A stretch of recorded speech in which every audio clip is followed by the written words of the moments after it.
A section of the QEW in St. Catharines. It's still closed following a fatal crash this afternoon. The latest on the investigation just ahead.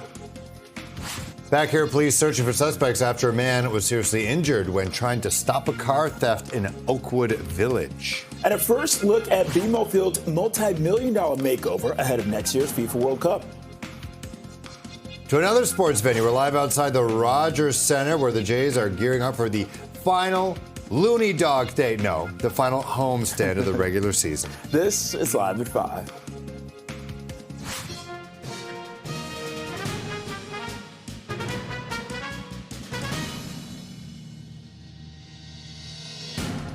Good evening, I'm Phil Perkins. I'm Bakari Savage. Welcome to Live at 5. So a driver's dead after being hit by a wheel. It came off of a pickup truck.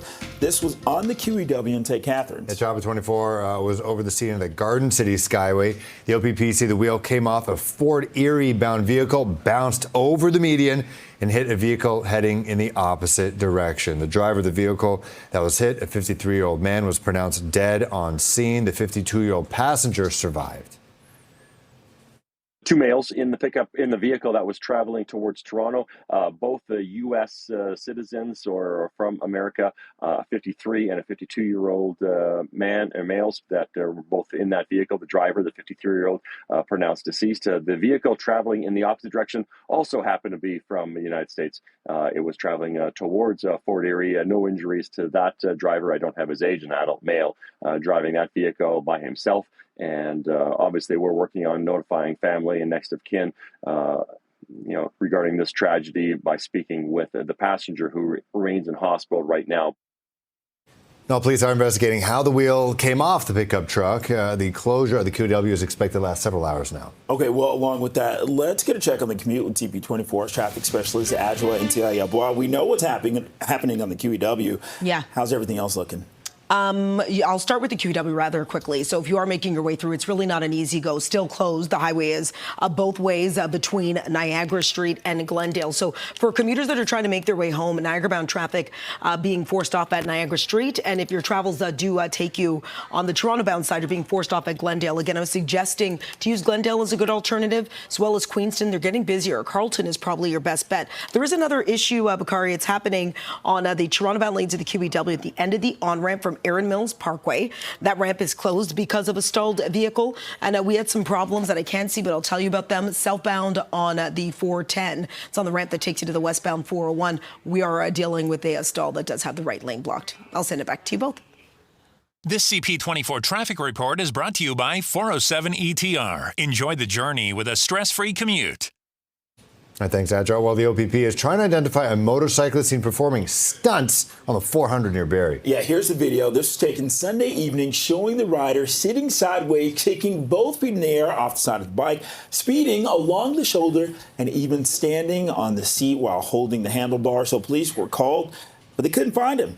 Anyone who recognizes them, you're asked to come forward.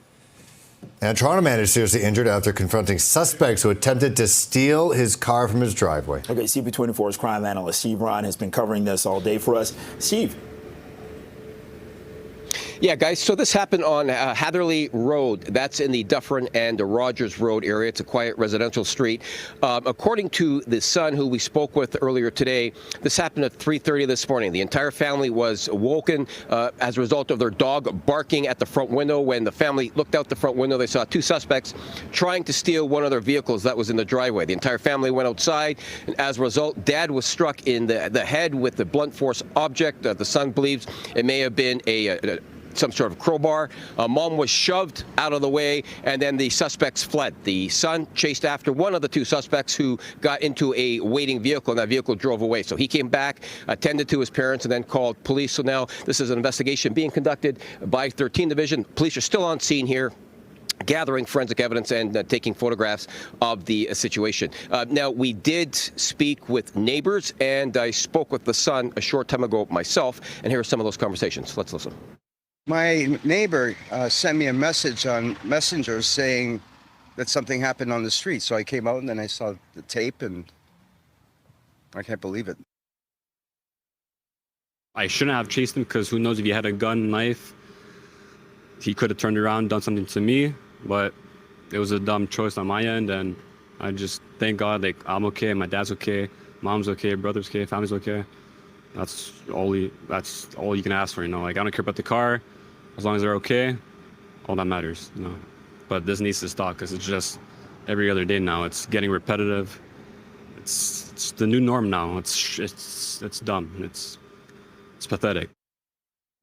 So the son was second-guessing his own decision to chase after those suspects. So the conventional wisdom tells us all to just let the property go. But that's not how people react in the situation. That's not how everybody reacts in a situation. So this is what makes these situations even that more dangerous, because we don't know what our response is going to be unless we are confronted with one of those situations right in front of us. So the law can be what the law is, but people react how people react. And that son, reflecting back, says that he may not have done the right thing by chasing them, but in the moment, he thought that was the thing that he needed to do.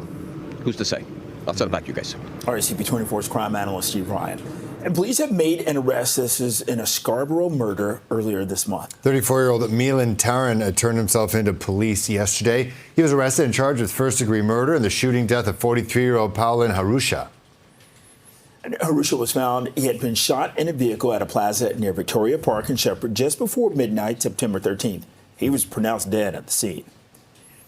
And police haven't speculated on a motive for the fatal shooting. Investigators previously said the suspect and victim were known to each other, but didn't disclose the nature of their relationship. Now, Toronto police have determined a man arrested in an aggravated assault investigation. Not the right guy. And now they're releasing images of the actual suspect. So they're looking for this man, described as being 5'11", 205 pounds, with short hair and a beard. He's accused of a stabbing. This is at an apartment near Eglinton and Mason Road, just east of Bellamy, on Sunday. The victim has no life-threatening injuries, and police initially arrested another man, but he was released without charges. This is after they determined that he was not involved.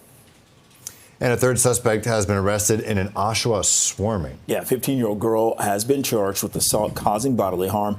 Durham police say on July 2nd, around 12:30 in the morning, a group of people, they went behind the counter of a pizza in a plaza on Wentworth Street. They attempted to take items. Well, they were confronted by the victim, a Muslim woman who was swarmed, assaulted, and had her hijab ripped off. Several other teens were previously arrested. And police say that they are not looking for any other suspects. All right, it's 5:07. Feels like 29. You're watching Live at 5. And coming up, advocates, they're urging the city to audit the accessibility of its shelter system before winter hits.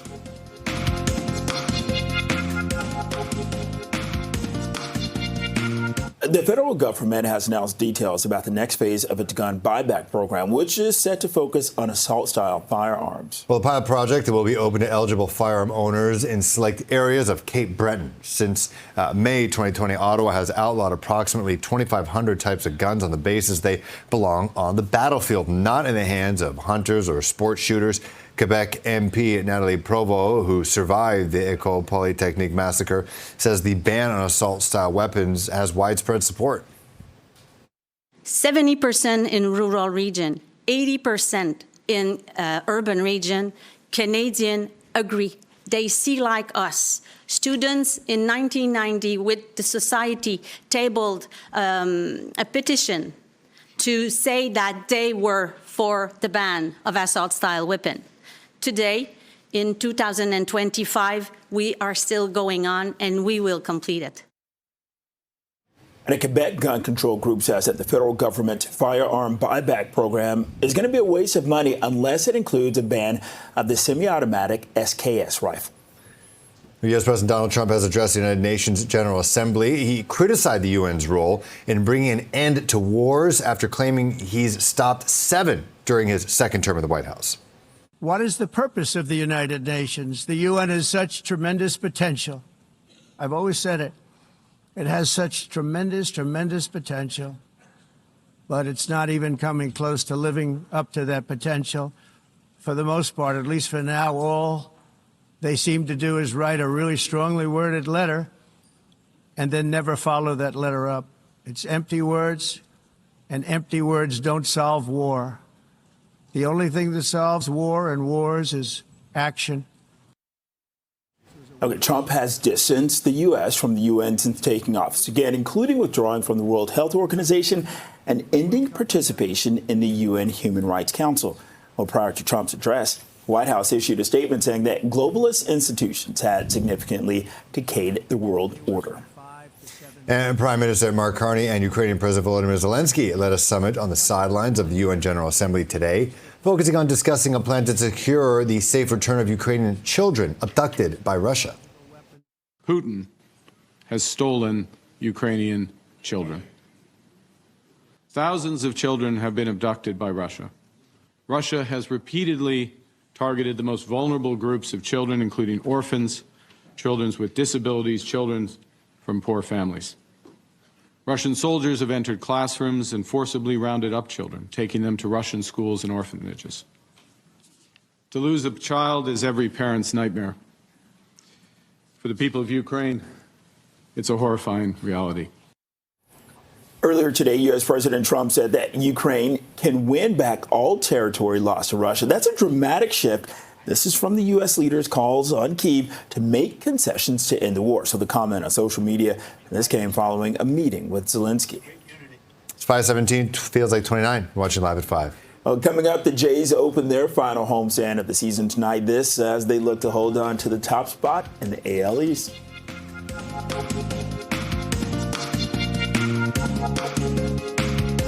Well, the Blue Jays begin their final homestand of the regular season tonight, looking to improve their playoff position. Yeah, CP24's Melissa Duggan on the field. Are you on the field?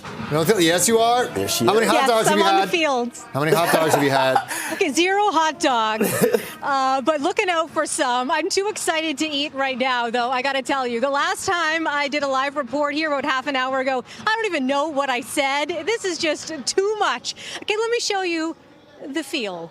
Here it is. This is, of course, where the Blue Jays play. What we're looking at right now is the Red Sox, and they're getting ready for tonight. Jays hosting them for 3 games as we kick off this final home stretch of the season. 6 games at home. That is all that remains. After this 3-game stretch with the Red Sox, it's the Tampa Bay Rays that come to town. And the Jays want to win, of course, as many of these as they possibly can because they want to stay on top of the AL East. Right now, they've got that 2-game lead over the Yankees. The magic number to stay on top, by the way, it is 4. That is a combination of Jays wins and Yankees losses. So we're going to be doing a lot of math over this next little bit. Got to talk to a couple of Jays players just after they had batting practice, including Andres Jimenez, which is important, by the way. He's playing shortstop tonight because, of course, Bo Bichette, he is out with an injury for the rest of the regular season. Also talked to Addison Barger. He's on third base. Here they are. It's going to be an exciting series. I think it's going to be huge for us, for our goals. So let's see what happens. Okay, so what's the feeling like when you're talking with the guys getting ready for tonight? I think we are the same guys. I think like throughout the season, everyone is working hard, prepare themselves for the game, and our mindset is just win the game tonight. All right, how you feeling about tonight? Pretty good, yeah. Okay, so you take some swings up there. How did it go? It went pretty well, yeah. After an off day, I feel pretty good. Where do you put your mind at in this exact moment? You know, we got a big 6 games ahead of us here. I think we just play our game, compete like we've been doing all year, and things will work out. What's the team spirit like right now? We're good. You know, we feel good. We just clinched, obviously, the playoffs, so we're kind of riding that high. But, you know, we want to win the division, so we got to come out and play hard. A nice couple of players to chat with us here on the field level. We have been talking about hot dogs, of course. If I look at the count behind me here, we are sitting at 23. This is the final Looney hot dog night of the season. They're hoping to set a record. Apparently, they're handing out T-shirts here tonight to celebrate it all because it has been a bang-up season in terms of hot dog sales. The focus, of course, though, also on the baseball. First pitch, it is at 7:07. Kevin Gausman, he's first up on the mound. Back to you. Woo! Wait. Yeah, hey, what? Melissa, where's your jersey? She's a journalist, Picard. I'm trying to play it cool here. I mean, I want to see how many steps you took just rushing all those players to try to get clips. That was awesome. Good stuff. Those are some heavy hitters. Literally, like They were very kind. Yeah, Addison Barger. He's definitely my breakout player of the year. All right. We'll catch up with Melissa. Yeah. Maybe she can catch her breath. Maybe get more players. Maybe get Vladdy live. I don't know. I'm not setting out expectations, but I think I'll try. You could do it. I believe in you. All right. See you soon. All right. Well, the City of Toronto and MLSE are giving us a look at the recently completed Phase 1 enhancement at BMO Field for the FIFA World Cup, which is next year. CP24's Andrew Brennan is there and has a look at the upgrades. Andrew. Well, Phil and Bakari, unlike Melissa, I'm not winded having to go through all of this stuff because thankfully we have B-roll from earlier on today, which helps tell the story a lot better. So let's go through a few of the things. One, you got big, giant Jumbotron screens, 4 different locations, 8 screens in all. The big ones are 50 by 30 feet and have about 5 million pixels to them. We don't really know how much they cost, but I've been told that the cost of these particular giant screens and even with all of the expensive electronics in them, they're still less than $1 per pixel. So regardless of about how much that is, overall, the $146 million that is being put up for the renovations happening, they're already seeing some fruit being born. We have the replacement of the pitch coming in the new year. That's something that's going to be a big change, even though Toronto is known already, even during the CONCACAF earlier on this year, for having some of the best pitch among North American venues. But FIFA wants a hybrid pitch instead of what we have right now, which is general sod, very well maintained. But that's going to be one of the big changes coming. 17,000 more seats to come. Right now, we're getting more of a background feel on top of getting the look of these giant screens, seeing a lot more of the, as they talk about it, the fan experience, and really also where you can shell out some big bucks for some good catering and other food for those that are in premium seats. We saw a lot of that today. A new kitchen's been made for the west side of the stadium. A lot of that will be going to some of the big dignitaries and important figures that come for matches and will be in the cushy seats near center of the stadium. So that's a lot of what we saw today, plus the broadcast booth and changes being done so that the 6 billion people, give or take, that watch World Cup matches, not all potentially tuning into this 6 matches here in Toronto, but so that they have the best view possible from no matter where they are in the world. So that's a bit of a rundown. I'm almost out of breath now, but here's MLSE in the City of Toronto to explain more. On the north side, there will be some permanent hospitality that gets left behind that other events will be able to benefit from. And one thing that we're really excited about is that the top of that hospitality infrastructure is going to have sort of a rooftop patio. You think of the outfield district at Rogers Centre. I think they've done a phenomenal job there. So similar general admission for fans, soccer, football fans to come and enjoy the experience. Sometimes the actual event is a bit incidental because they're having a great time together on this patio. So we'll deliver that. We think it'll be one of the great kind of go-to spots right next to Liberty Village. We'll be creating what's called the last mile into the stadium, which we will activate. We'll have things along the last mile to make it fun and interesting as people make their way to the stadium from the outer perimeter, whether they're coming off the GO train, coming off TTC, or walking from downtown or bike share. We'll have all those options available for people. And the last mile will sort of be a fun kind of last sort of steps till you get to the stadium and come in with your ticket.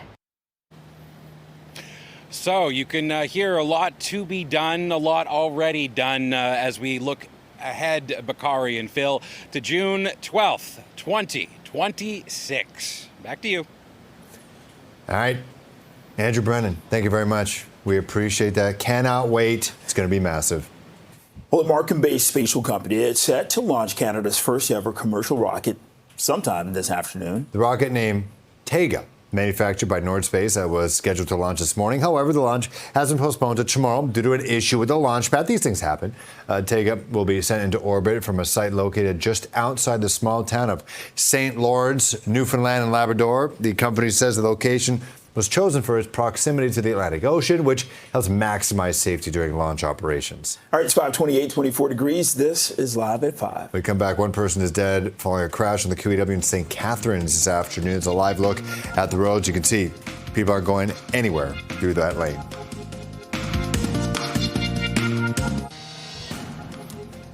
A section of the QEW in St. Catharines remains closed after a fatal crash this afternoon. The latest on that investigation just ahead. And police are searching for suspects after a man was seriously injured when trying to stop a car theft in Oakwood Village. And a first look at BMO Field's multi-million-dollar makeover ahead of next year's FIFA World Cup. And we are live at Rogers Centre. This is where the Jays are gearing up for the final homestand of the regular season tonight. This is Live at 5.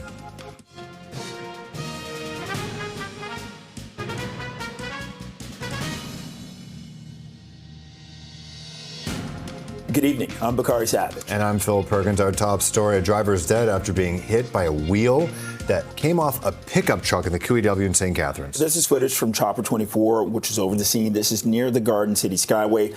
OPP say that the wheel came off of a Fort Erie bound vehicle. It bounced over the median and then it hit a vehicle heading in the opposite direction. The driver of the vehicle that was hit, a 53-year-old man, was pronounced dead at the scene. The 52-year-old passenger survived. And obviously a very heartbreaking, tragic outcome here from this wheel off. The driver really had no opportunity to react to a situation like this. It happened so quickly, and by the time they realize they're on a collision course, it's very often too late. This is something that we remind motorists all the time to make sure your vehicles are mechanically sound and fit. And anytime there's maintenance done on them, to make sure they stay in a safe, roadworthy condition as you're going down the highway.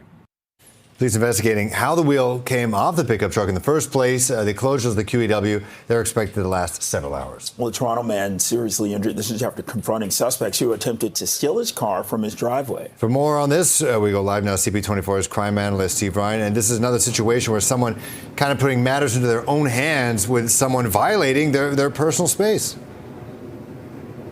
Yeah, that's right, Phil. And I can tell you, based on speaking with people in this neighborhood today, a lot of people have said enough is enough. I mean, the conventional wisdom would suggest that you just let property be taken. It can always be replaced. But you can't tell people what to do when they are faced with that situation, because we all act differently. In fact, I interviewed the son who said, thinking back on it, I probably shouldn't have chased that guy. Easy to say after the fact, but he felt he had to do what he did at the moment in time. So it really is a difficult situation for people. They have to do what they feel is right, what they're capable of doing.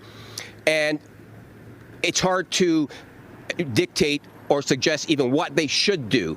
And everybody acts differently. And this is one of those situations where this family was woken by their barking dog at 3:30 this morning. The whole family looked out the front and they saw that two thieves were trying to steal one of their vehicles. The entire family went outside, and in doing so, Dad got struck in the head with a blunt force object. The son believes it could have been a crowbar, and then Mom got shoved to the side. Suspects fled on foot, and the son chased after one of the suspects who jumped into a waiting vehicle, and that vehicle drove the suspect away. So the son then came back to tend to his mom and dad and called the police. So the police have been here throughout the day collecting their evidence as they try to identify the people who were responsible for this assault with a weapon, the assault on the mom, and the attempt theft of the vehicle. Here's reaction from neighbors who I spoke with earlier on today, and from the son who we interviewed as well. Let's hear them both.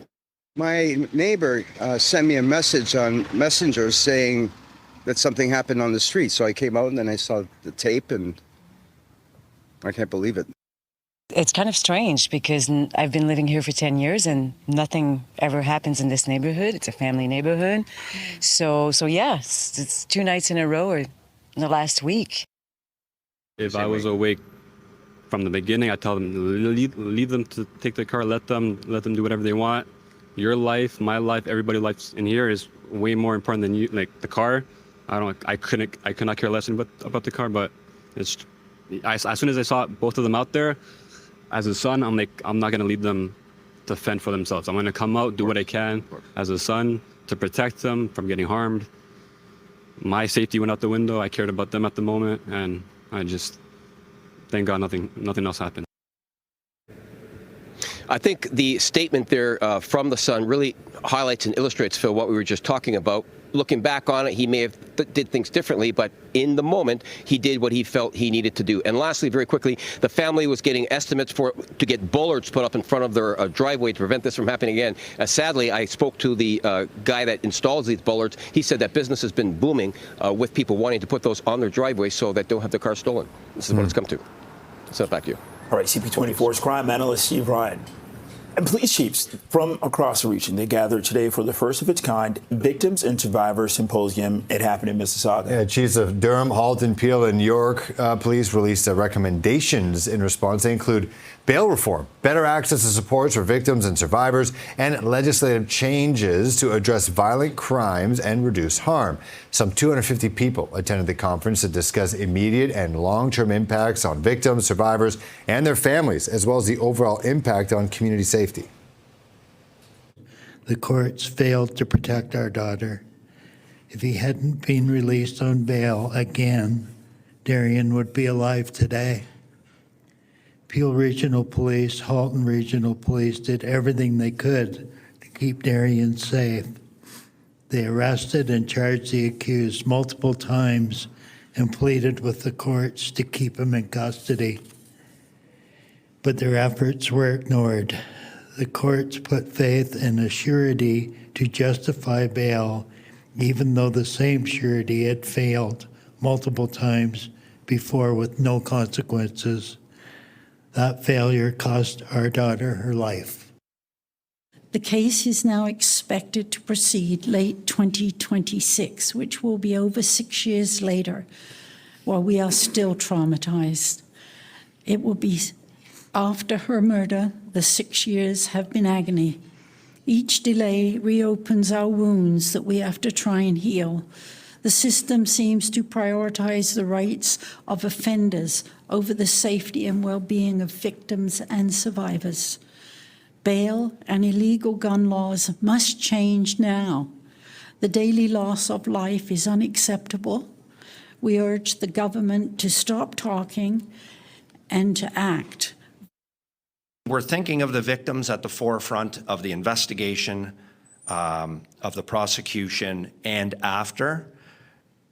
To some extent, I think it's at that point we will bring balance back into the system to where it really needs to be. Because right now, it's far weighted to the accused.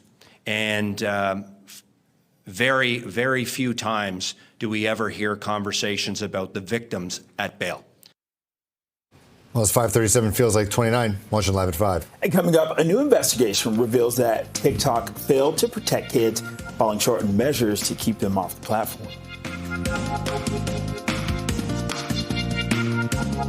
Welcome back. The Blue Jays begin their final homestand of the regular season tonight to try to improve their playoff positioning. CP24's Melissa Duggan joins us live from Rogers Center with a preview. Melissa, you're still on the field, huh? On the diamond. Still here, still hanging out as long as they'll let me do it, Bakari and Phil. These Blue Jays red hot right now. They want to keep the streak going, their winning streak that started yesterday. Of course, they're coming off a 4-game loss before that. So now is when we're going to see those wins pile in. I want to show you the team you can expect on the field tonight. Here they are up in lights right now. We saw them with batting pack practice a little bit earlier today on the field. Now it's the Red Sox. They're having their turn. Red Sox are in town for 3 games, and then it's going to be Tampa Bay Rays in town for another 3. And then that is it. And that is it for the regular season. So what's important right now, those Jays need to stay on top of the AL East. 2 games currently ahead of the Yankees. The magic number is 4. So any combination of wins for the Jays, losses for the Yankees, that total 4, that's how the Jays could stay on top of that. We're seeing fans pile in right now to Rogers Center to cheer on these games, including Salone. Tell me about these Jays. You're a huge fan, I hear. Yes, it's so fun to see them win and see them play. It's really exciting. Who's your favorite player? Ernie Clement. Why is he your favorite player? We played the same position sometimes, so. Fellow baseball player. Thanks so much for that, Sloan. Have a blast tonight. We're talking to lots of other Jays fans tonight as well. Have a listen. They're awesome. This is the most exciting team I've seen since '92. What makes them just kind of like sparkle right now? They're fun. They look like they're having a lot of fun on the field, and they're a team you want to root for. Like, they just keep coming and struggling and coming back. They're great. I think they're going to take it all the way. What makes you say that? Because they have like one of the highest records in baseball right now. You know, what I really want to see them is in the World Series. I think it'd be really cool. Let me give you a preview what you can expect on Friday night. They're going to be giving this away, part of the City Connect series. So the first 15,000 fans or so will be getting one of these. Of course, we got 2 games to play before then. Right now, the Jays, 90 wins. They're the first team in the American League to get that number. Tonight, Phil and Bakari, they're hoping to get 91. Back to you. Just crazy. Yeah, there was 0 expectations for this team entering this year. For them to be this red hot, it's pretty awesome. I don't think you can keep a rugby jersey on. I'd be sweating the whole time for the next couple of days. Anyways, from baseball to footy, the City of Toronto MLSE are giving us a look at the recently completed Phase 1 enhancements at BMO Field for the FIFA World Cup 2026. CP24's Andrew Brennan is there. He's had a look at the upgrades. Andrew, how's it looking? It looks like there's going to be a lot of very nice and comfortable seating and kitchenware and catering options for those in the premium seats. A lot of the big changes coming were surrounding.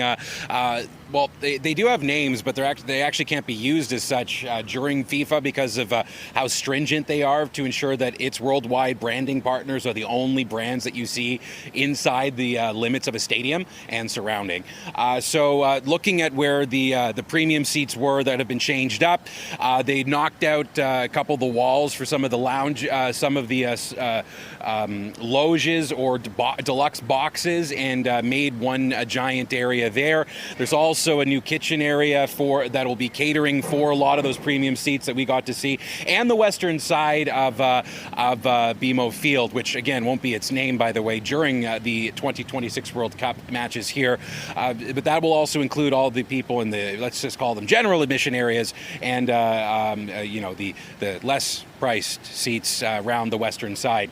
There will be also as well, there already are, I should say, giant billboard screens that makes anybody in the stadium get a better view of any instant replays that need to be looked at, any red card situations to double check on those, and also just being able to see any replays is also very helpful. So those LED screens, by the way, are 50 by 30 feet. That was generally the size of the singular one that they had at the north side of the stadium before. Now there are 4 of those, plus on the, think of an L. On the L side, the smaller side at the bottom, you also have smaller screens that are roughly half the size, so still 20 feet wide, that are showing for the north and south stands, which are going to be growing rather, what's the word? Rather a lot over the next couple of months, as there are 17,000 extra seats that need to be added to the stadium for it to be FIFA compliant. So all of that in mind, here's some of what MLSE is saying about the plans here. We've got 4 new LED scoreboards. There used to be a single scoreboard at the north end, and it was here sort of from when the stadium was constructed. And we've, as one of the permanent sort of leave behinds for the city-owned stadium, we've sort of constructed and installed these phenomenal scoreboards, about 50 by 30 in size, as you said, 5 million pixels, and a real enhancement to the in-stadium experience. We're going to replace the turf so that it's perfect in time for World Cup. We've got new stadium lighting, stadium audio, a bunch of things that are going to really make this a fantastic environment for not just fans who are lucky enough to come to the stadium to see a match, but the billions who are going to be watching around the world. So a lot of changes already here, more to come, and a lot more seats to be added to the north and south sides of this field for 2026, June 12th, 2026. Back to you both. Can't wait. Andrew Brennan, thank you very much. It is 5:52. Feels like 29. You're watching Live at 5. Well, the Canadian Songwriters Hall of Fame reveals its 2025 inductees. Find out who made the list after the break.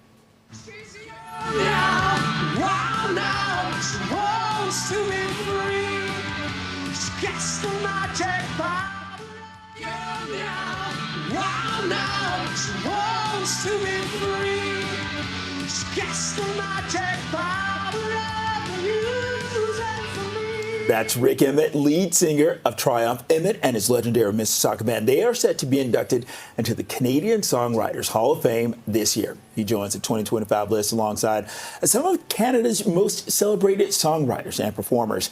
A special event honoring those contributions to Canadian music that's going to take place next month at the Meridian Arts Centre in downtown Toronto. And joining us live now is Mr. Rick Emmett. Thanks for joining us here live on CP24. You know, you have such a storied and celebrated career. What does it feel like to see yourself with the hair like that? I wish I had hair like that and just rocking out. And you still hear it on the radio. Your song "Lay on the Line" was in my head and every NHL fan's head last year during the Stanley Cup playoffs. How does it feel stepping back right now and soaking it all in? It's nice. It's a good feeling, and I enjoy it. And, Yeah, I mean, fashion is this thing that comes and goes. But it's interesting that songs seem to have this ability to, I don't know, outlive those things that made us put on spandex pants, you know? Rick, what do you want to say about the journey and also harnessing the talent? Well, I mean, I wouldn't be where I am if it hadn't been for the partners that I chose and managers that I had and agents. And, you know, there'll be thank you speeches we make on the night of the 17th, and we thank all those folks. But, I just think if I hadn't had my own heroes, that I wouldn't be where I am. And I'd like to think that I had a little something to do with providing some music and some guitar playing and some singing that's inspired other folks. And it's just a really good feeling to know that songs have become the soundtrack of people's lives. That's a beautiful thing. Yeah, literally the sound of summer, a lot of your songs, you hear it and you're like, oh yeah, it just makes you feel good. And, you know, you said you had your own heroes. You know, you're probably a hero to a lot of people right now in the industry, in the next generation of artists. You know, they're highlighting a breakthrough songwriter named Nemesis. You know, have you gotten ever in touch with the next generation of Canadian musicians? And what do you hear from them? I taught at Humber College for a couple of decades, and so I had a lot of students in my class, songwriting and music business, and I had directed studies there for a long time. So, and some of those folks went on to be recording artists in their own right. I wouldn't want to necessarily take a lot of credit. I was just somebody there to sort of poke and prod and help them along the way. You know, in the end, I think if you had any artist sitting here having this conversation we did, they would say, look, my story is a unique story. Everyone that has a success story, it's been their own thing, their own realization of their own ambitions and their own ideas. And so that old cliche of remaining true to yourself, that's maybe the biggest thing of all. Okay, so Rick, you know, true to form for any award show, we have 30 seconds left. In the last 30 seconds, what shout outs do you want to give? What thanks do you want to give? Oh man. Well, I have been starting to write my little speech already. I'm going to mention my mom, because if my mom hadn't been somebody that sang along to the radio and took me to choir practice and stuff, none of this would have happened. So, but I had some great music teachers in my life, and I'll make sure that I mention them by name if I get enough time. So, yeah. All right. You got legend status. I'll give you time, literally. Rick Emmett, lead singer of Triumph. Thanks so much for your time, and congratulations. Thanks, guys. Of course. All right, it's 5:59, 24 degrees. This is Toronto's Breaking News, CP24. Thanks for watching. CTV News at 6 is next. Rick will take us out.